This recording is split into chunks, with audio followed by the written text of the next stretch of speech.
The Golden State Warriors being in 2025's Elite Eight is an accomplishment in itself, given this team was a 10th seed under 3 months ago.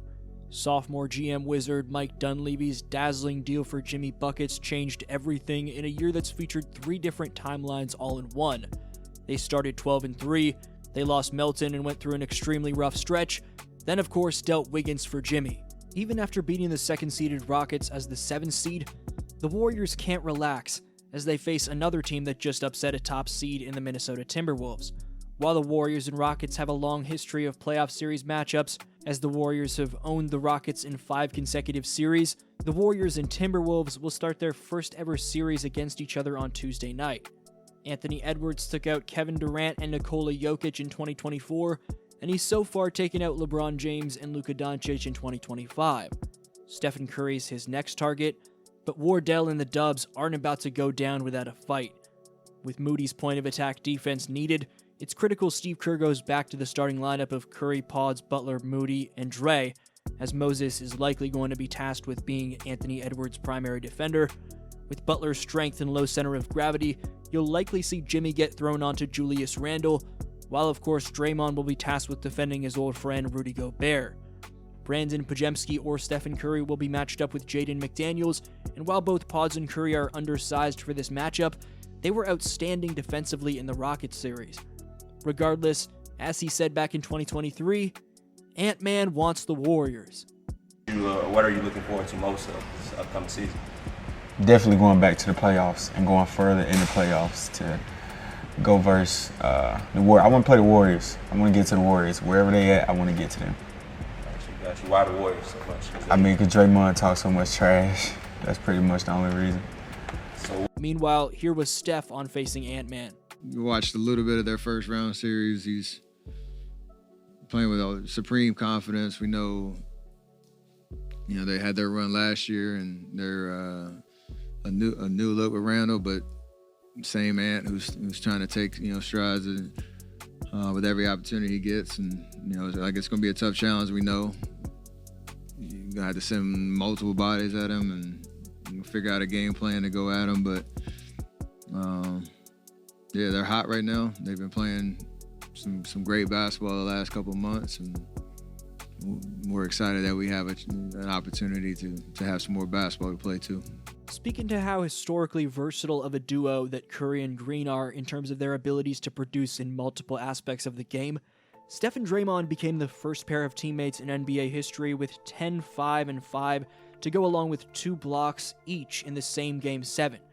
For Curry specifically, the 37-year-old phenom became one of 4 players ever next to Larry Bird, LeBron James, and Hakeem Olajuwon to post 20-plus points, 10-plus rebounds, 5-plus assists, 2-plus steals, and 2-plus blocks in a Game 7 of all time. For those worried about Curry's defense in the next series, that last stat displays he's more than just an offensive talent, as he's now in elite company when the stakes are at their highest. Buddy Hield's 33 points were a big factor in the Warriors pulling out Game 7, and 22 of them came in the first half. Buddy was electric, and what goes to show you how streaky he is the fact that through the first 6 games of this series, he scored just 43 points. By providing a legacy performance, Hield's 9 3-pointers tied the NBA record for the most triples in a Game 7 of all time. The Warriors won the season series against the Timberwolves 3-1, but these two teams haven't faced off in the Jimmy Butler Warriors era. That makes it a toss-up in terms of how these two teams will match up, but it says something that the Warriors were able to handle their business against this Minnesota team without the services of Jimmy, and with a roster that was obviously worse than it is now. Of course, the Warriors start the series in Minnesota, and while they could show signs of fatigue after a hard-fought 7-game battle, they did go 2-0 in Minnesota during the regular season. The Dubs' preparation in terms of scouting and matchups have to be on point, because this Timberwolves team is no joke. That said, here were the best sound bites from after the Warriors' Game 7 dub in Houston. Secondarily, you've won 5 series now in Houston. What do you think your reputation is in the city? I'm a winner. Have a blessed one. Here you go. Welcome. Jimmy Butler, everybody. Jimmy Butler, everybody. Jimmy Butler, everybody. Buddy, go. Jimmy Butler, everybody. Buddy. Go. Jimmy Butler. Off today.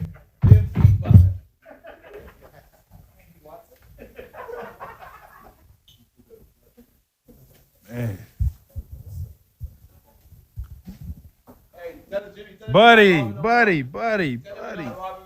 Oh, my Lord.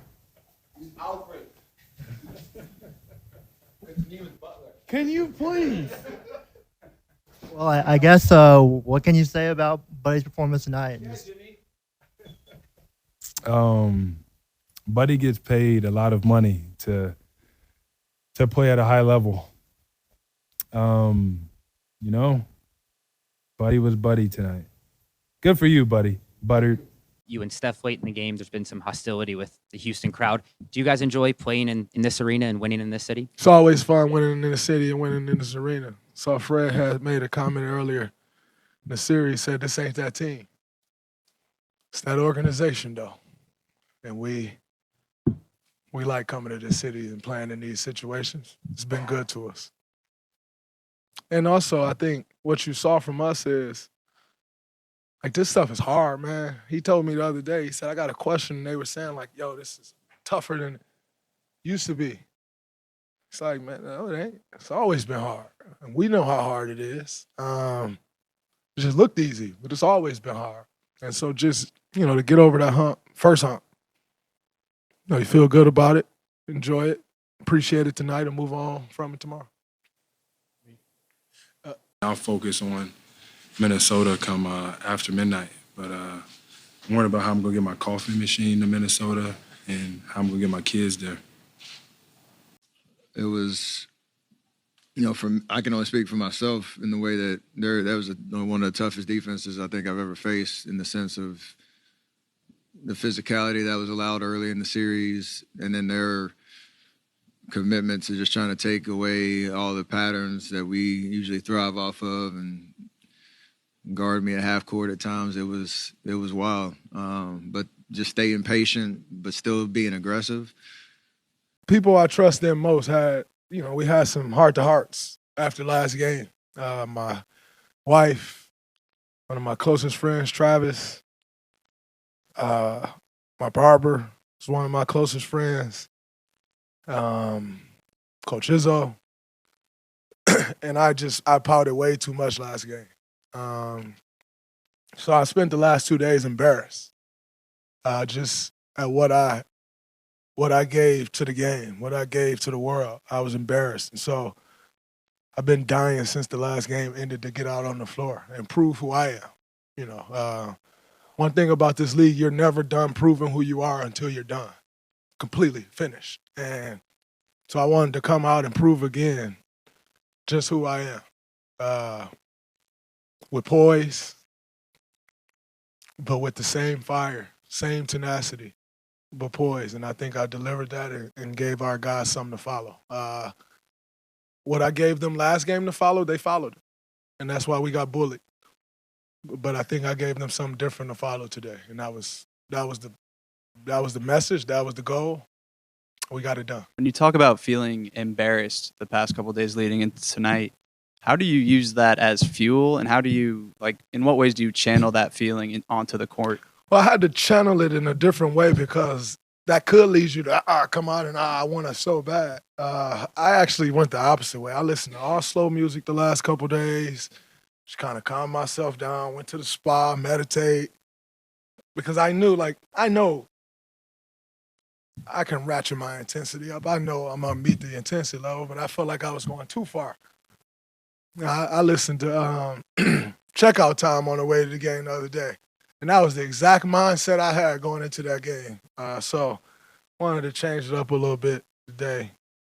Some Brent Fayez, SZA, 90s R&B, just kind of completely changed it up. So it was good for me. Just how would you big picture contextualize this series for Steph, what he navigated, the arc of the series, and then the way he was able to finish? The main thing is I'm blown away by Steph's competitive fight. At 37, been doing this forever, got 4 rings, gold medal, everything he could possibly want in his life he's got. He has nothing to prove, and yet he's going to come in and try to prove something every single night. It's amazing. Draymond too, Jimmy too, and that's the common theme the common denominator with all these guys. It's their competitive force, that how much they love to play and compete and win, and the process of going through it and putting themselves on the line. The fact that these guys continue to put themselves on the line year after year after year, it just blows me away. The competitive spirit and energy and love for the game, it's beautiful to watch. So much of what Draymond was talking about was about how he lost his poise in Game 6. How important will it be for him to kind of straddle that line against the Wolves, who have Gobert, who have Ant, who likes to talk, who have a bunch of guys who will play physically? No better lesson than tonight. Like, make it about basketball. He doesn't need to be a mute and like not talk and be demonstrative. We want that type of Draymond, but conserve the energy towards us, our huddles. Even when he had that kind of mix up with Van Vliet, he didn't react, go talk to the refs, try to plead his case. It didn't go his way. It was an unfortunate call, but he kept it about basketball. And we're going to have to continue to do that, knowing the minutes we're playing and the tough test that Minnesota is going to present in the way that they've been playing. Defensive rebounds, assists, steals, blocks. How do you explain his impact when his shots aren't falling, also knowing that he could go off at any time? Yeah, I think that's a true definition of like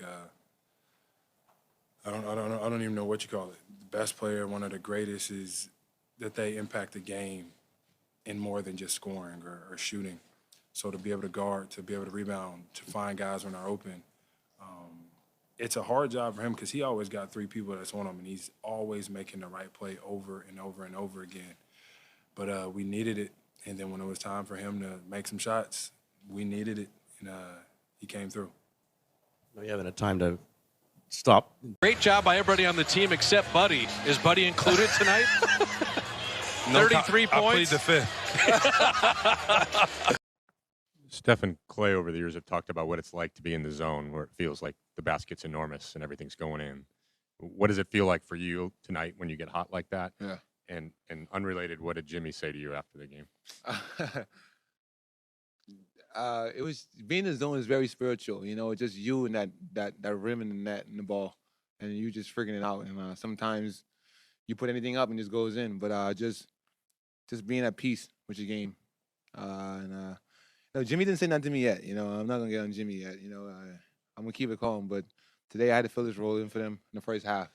He was slacking, but we all weathered the storm, and it was a great team win collectively. Everybody they did everything in spurts, and we finally get out of the zone. Yeah. When I shot it, I know I had a chance, and I didn't know it was going there. I know I had a chance, and it was, like I say, I always want to give it a chance, and I felt when that opened up, when I went in, that just helped me really come more relaxed, and I didn't celebrate too much because I know we had 3 more quarters to go. Now that the series is over and you went to war against him for 7 games, how much more respect does the camp coach have for his former camper in Amen Thompson? I talked to him right after the game. Like,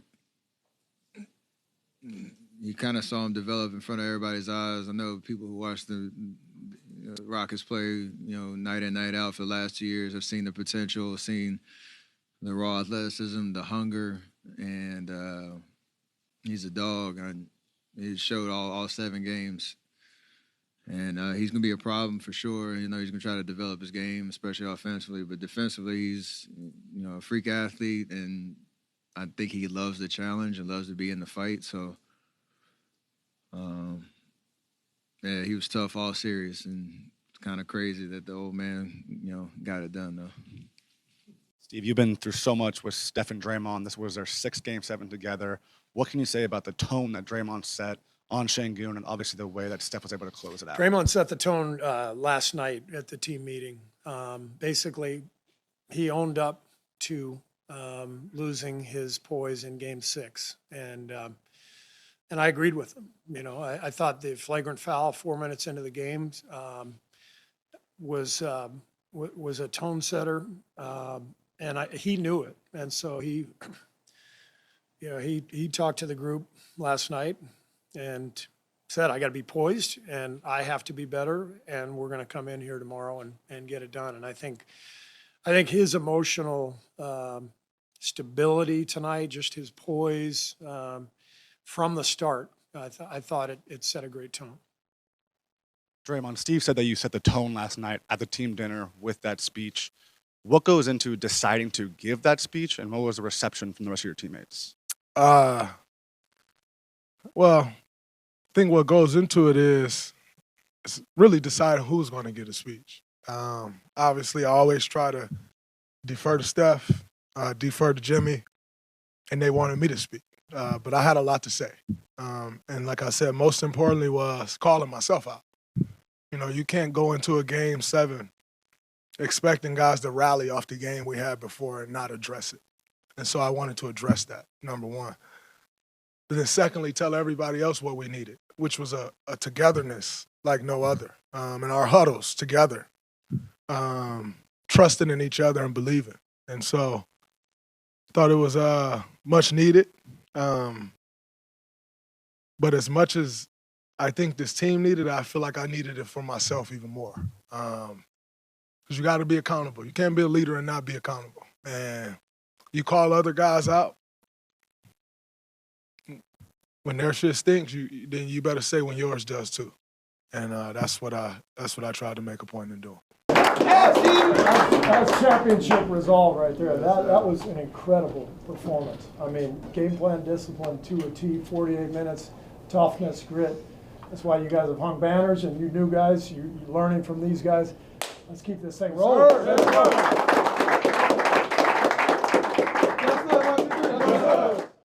To